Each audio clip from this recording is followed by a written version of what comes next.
tayo sa Iba Zambales to check the site para makita natin kung ano yung mga dimensions at mga preparation na kailangan natin gawin sa ating bagong project.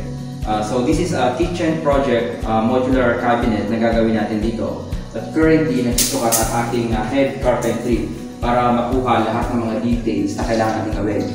So before natin ginagawa kasi ang mga design para sa ating mga modular cabinet, once the design is approved, kailangan natin magsukat actual tulad ng ginagawa natin dito sa ngayon.